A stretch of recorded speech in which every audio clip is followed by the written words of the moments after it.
Physical Season 2. Let's just take a minute to appreciate that a show like this is actually getting a second season. Because let's be real, if this was maybe 10 years ago, I'd go as far to say maybe even 6 or 7, maybe even 5. If this was 5 years ago, would a show like this be given the opportunity for a second season? I don't know.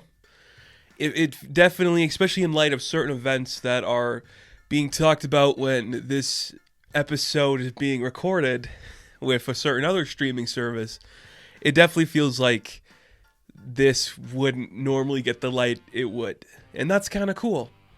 So the first season, I've done a whole review on it. It was my favorite show of last year, aside from a documentary that came out. I really, really like what that first season did. It was intense, it was gripping, it was motivational, it was scary. It was this entirely surreal experience that I didn't know was possible for the genre it's talking about. It was this very creepy, dark comedy that shined a really interesting light on how women are presented in that time period. And I thought it was brilliant. And I was really like, can we do that? Are we going to get into a soft, more slump when it comes to the second season of Physical? I really didn't know where the show was going to go its second season. Obviously, we're kind of building up to the empire that Sheila's going to get, but how are we really going to tell that story? It's really good. I don't know if I would put it as high on my love as the first season, just because that really just shook me to my core, that first season. It surprised me at every turn. But I will say this season was really good. A lot of interesting surprises, a couple of moments where I'm like, oh, I wish we focused on this a little bit more. But I was really impressed with it. I should start by saying I have a show called Episodes of the Month, where I look at my favorite episode of television every month. Past 2 months have been about Physical. There's 2 episodes in this season that really stuck with me. The third episode, which is one of the biggest gut-wrenching moments in television in the most recent times, where it's just like, how much more can we knock this girl down before she has to actually fix her own shit? And that's something that I'm just genuinely blown away by for this season. It gives Sheila every moment to do the right thing, and then she does the wrong thing up until it finally breaks her. And that's like a really cool arc, because it gives her the chance to learn a lesson. And she does. She actually combats her issues. She deals with her problems in some really interesting ways, like episode 8, which is another one of my favorites from this season, where she is confronted with another character and they talk about their trauma, and then the episode following that, where she deals with her bodily issues. And I'm like, that is really cool. Like, just seeing that evolution of a character in a show like this, because it's the second season, we're like, okay, now she's just gonna like make it big and do all the right stuff. The first season was just her ruining her life by making the bad choices personally, but now it's like almost politically and business inclined with the bad choices she's making.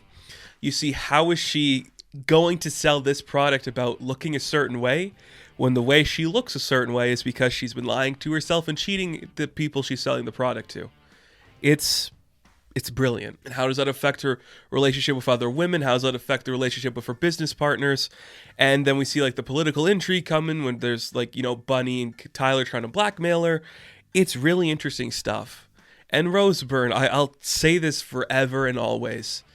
She is just the perfect choice for a show like this, because she is a known actor, not the biggest name in the world, but you believe that she is. It's going to sound really weird, but I want to stand by the statement. She's naturalistically beautiful, where it's like that's an achievable beauty, but it's not like, you know, blowing you away by how beautiful she is. You're like, you could see how she'd get to where she is based on what she is. I think that's an interesting take. She has given a lot of great moments here. I think the last, I'm going to say 3 episodes, she has given great performances.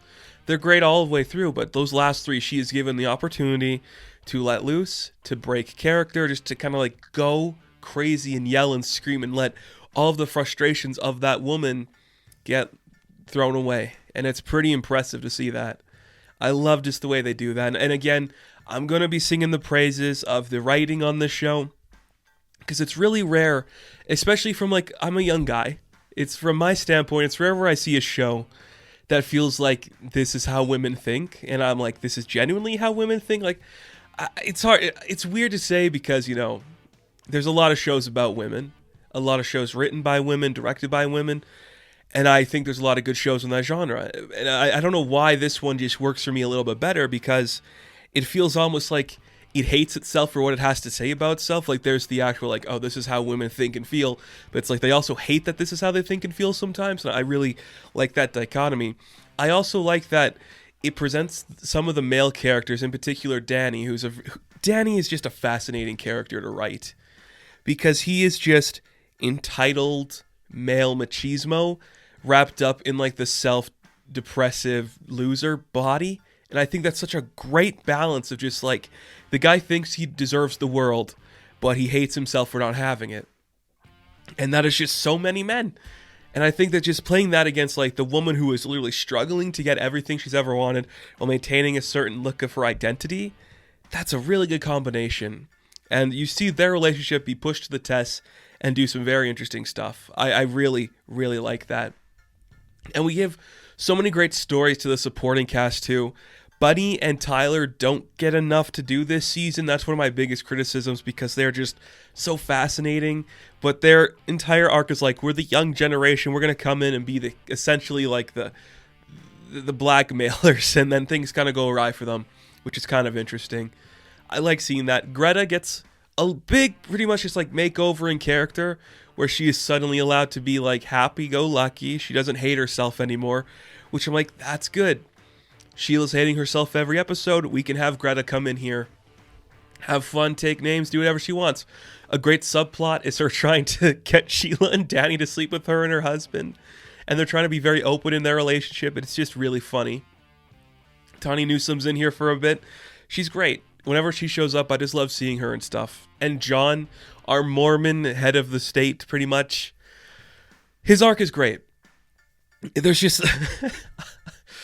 It's one of those ones where it's like, this is where the comedy gets really dark, and I almost don't want to spoil it for people, because it's like he ends up doing a certain act with a certain lead character. It's betraying. He feels like he's going against the thing that somebody in his family also did to go against the norm. Then he has a breakdown. It's hilarious. And of course, Murray Bartlett. Since The White Lotus, this guy's been getting so much work. And I'm going to watch him in everything. Just a fantastic, beautiful, beautiful performance in here. He's not in every episode or all the scenes, but when he's in there, he's making it work. And his chemistry with Rose Byrne is fantastic. I really dug that. And again, the production design is so 80s, because it's just matted, a lot of browns, a lot of just tan, beige colors, not over-the-top saturated bullshit neon, which I love to see. The camera work, I can't even understand why it's just so unique to me. It's just something about like the slowly pushing it on somebody's face in every scene they're uncomfortable. Feels very scary, very intense, and very dramatic, and I love seeing that energy. I think it's just so unique to this show, and I really like it. Everything is just working well for this thing, man. This season, it's another great story of a woman trying to figure out her place in a world that is systematically run by men. How is she going to support herself, kind of break away from the norms that she is given, and build her own empire as this individual?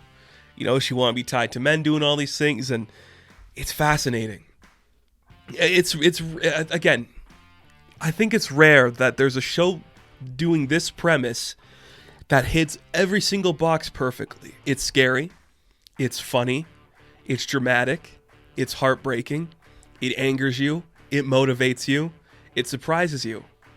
Like every moment, every episode, you have a different feeling. There's one scene where you're going to be laughing at some of the characters. There's another scene where you're cringing at the bad choices they're making. There's other scenes where it's like so intense and frightening what these characters are going through that you're just like, please don't make me watch this. In particular, I think the run between episodes 2 to 4 are very scary, very intense. It's very cathartic in the last half of the season when we see Sheila actually kind of learn a lesson and redeem herself in the eyes of her person. It's very cool. It's very, like, this show, again, 20 episodes so far. I hope we get a third season, but it's special. It's just perfect. It understands what it's trying to do so well, and I think that's something to idolize and respect. I can't believe Physical is still one of my favorite shows of all time. It's unbelievable just how gorgeous and fun and fascinating this story is. And I know what you're thinking. If you are a man and you're like, ooh, it sounds like it hates men. It doesn't. It just shines a light on men from the perspective of a woman who has been through it all and knows exactly the kind of traits and beats that a man would have. And that it doesn't hate men. It just tells you this is what men are. And, well, nothing wrong with that. We need more shows like this. It's very impressive. And Rose Byrne, perfect performance. So Physical Season 2, I am going to give a 9 out of 10. Now, thank you guys for watching this review. Be sure to like and subscribe to the channel. As always, you can check me out on Instagram, TikTok, and Twitter. And as always, I will catch you in the next one. Have fun. Stay safe. Good luck.